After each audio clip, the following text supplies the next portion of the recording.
शास्त्रों के अनुसार 3 प्रकार के भोजन का वर्णन किया गया है। एक होता है सात्विक भोजन, दूसरा होता है राजस्विक भोजन और तीसरा होता है तामसिक भोजन।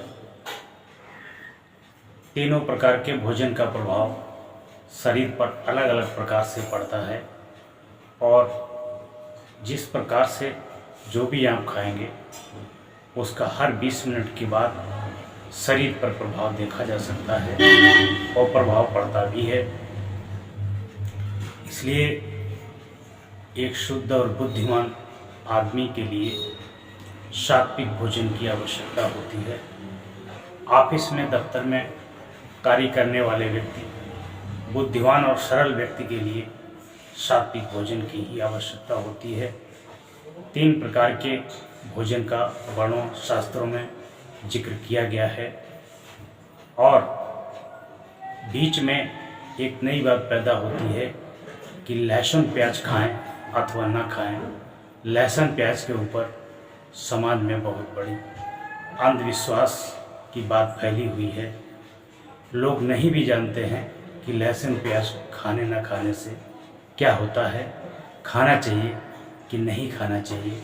वह लोग भी लहसुन प्याज खाने की बात करते हैं, ना खाने की बात करते हैं, खंडन करते हैं। आज हम बताते हैं आपको कि वास्तव में लहसुन प्याज क्या है, खाना चाहिए अथवा नहीं खाना चाहिए। लहसुन प्याज को तामसिक भोजन की श्रेणी में रखा गया है। जो लोग पुराने समय में लंबी लंबी समय तक तपस्या करते थे, योग साधना करते थे, बस शुद्ध और सात्विक भोजन करते थे, क्योंकि उनके मन में कोई ऐसा विकार नहीं था कि उनको गुस्सा दिलाता, उनकी बुद्धि को नष्ट करता, उनकी मेमोरी क्षमता को कम करता, स्मरण शक्ति को कम करता। इसलिए उन लोगों ने लहसुन प्याज को तामसिक भोजन की श्रेणी में रखा और लहसुन प्याज नहीं खाते थे। आयुर्वेद के हिसाब से लहसुन प्याज के बहुत सारे औषधीय गुण बताए गए हैं जो हमारे शरीर में बहुत ही ज़्यादा लाभ पहुंचाने का कार्य करते हैं। लहसुन के हम कुछ आपको गुण बताए दे रहे हैं जो आयुर्वेदिक के हिसाब से बहुत ही हितकारी हैं। लहसुन खाने से आपके शरीर का फैट कम होता है। लहसुन खाने से बढ़ा हुआ कोलेस्ट्रॉल कम होता है। लहसुन खाने से पाचन शक्ति बढ़ती है। लहसुन खाने से रोग प्रतिरोधक क्षमता भी बढ़ती है। लहसुन खाने से आपके अंदर जो बैक्टीरिया हैं उन बैक्टीरियों को निकालने का काम करता है। लहसुन खाने से कैंसर से लड़ने की भी शक्ति पैदा होती है। लहसुन से ब्लड शुगर में भी फ़ायदा होता है और लहसुन खाने से इंसान की इम्यूनिटी बढ़ती है। इस प्रकार के अनगिनत फ़ायदे लहसुन के हैं। उसी प्रकार से प्याज के भी अनगिनत फ़ायदे हैं। प्याज खाने से आपका ब्लड पतला होता है, जो हार्ट में आसानी से जाता है, हार्ट में जमने का कार्य नहीं करता है, हार्ट के लिए भी उपयोगी बताया है। प्याज पाचन तंत्र में काफ़ी सहायक होता है। प्याज इम्यूनिटी को भी बूस्ट करता है, रोग प्रतिरोधक क्षमता को भी बढ़ाता है और प्याज हाई ब्लड प्रेशर को भी कम करता है, हार्ट के लिए फ़ायदा करता है और घुटने व पैरों के दर्द में भी फ़ायदा करता है। लेकिन मर्दों के लिए यह थोड़ी उत्तेजक भी इसको माना गया है, उत्तेजना भी पैदा करता है। इसलिए इसको साधु संतों के खाने से अलग रखा गया है, तामसिक भोजन की श्रेणी में आता है।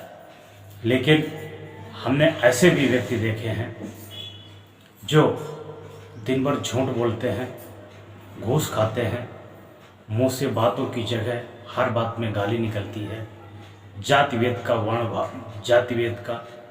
भेद का वर्णवाद, छुआछूत, अन्य प्रकार की तमाम बुराइयां कूट कूट के भरी हुई हैं और वे भी लहसुन प्याज न खाने की बात करते हैं।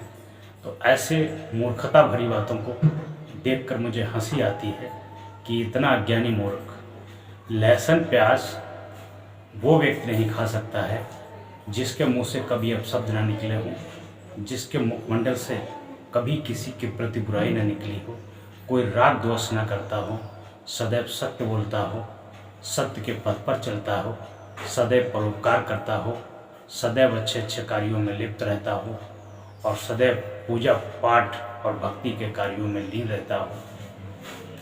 और वह लोग भी लहसुन प्याज न खाने की बात करते हैं, सलाह देते हैं, जो दिन भर भ्रष्टाचार, दुराचार, व्यभिचार, अन्यचार करते हैं, झूठ बोलते हैं, बात बात में गाली का उच्चारण करते हैं और जाति भेदभाव, वर्ण की बात करते हैं। ऐसे लोग भी लहसुन प्याज का व्रत करते हैं। ऐसे लोगों को क्या कहेंगे हम और क्या कहेंगे आप? जो लोग कहते हैं कि लहसुन प्याज नहीं खाना चाहिए, मैं उनके लिए अनुरोध करता हूँ कि लहसुन प्याज खाएं या ना खाएं, वो आपकी इच्छा है, आपकी मर्जी है। आप अपनी मर्जी के मालिक हैं। यदि इसकी जगह पर आप अपने मुखमंडल से किसी को अपशब्द न बोलें, किसी को गलत न बोलें, किसी को गलत दृष्टि से न देखें, किसी के बारे में गलत विचार न रखें, किसी के बारे में गलत धारणा न रखें, किसी के बारे में ईश्वर द्वेष न रखें और किसी के प्रति चाय चुगली न करें, किसी की निंदा बुराई न करें, तो आपका लहसुन प्याज खाना या ना खाना उससे कोई फर्क नहीं पड़ता है। फर्क पड़ता है आपके आचरण से, आपके चरित्र से, आपके पवित्र कर्मों से, आपकी सोच से। इसलिए प्रत्येक व्यक्ति को सात्विक शुद्ध भोजन करना चाहिए, नियम संयम से रहना चाहिए और जीवन में जब ही आनंद मिलेगा, जब ही खुश मिलेगा, जब आप दूसरों को आनंद देंगे, दूसरों को खुशी देंगे, तभी आपके जीवन में सुख बरसेगा। यदि दूसरों के प्रति आपके मन में ईर्ष्या है, दोष है, कपट है, छल है, राग द्वेष है, दूसरों को दुख देने वाले कभी प्रसन्न नहीं रहते, वह हमेशा दुखी ही रहते हैं। इसलिए यदि सुख चाहते हो तो दूसरों को सुख देना सीखो, दूसरों को खुश करना सीखो, दूसरों को प्रसन्न करना सीखो।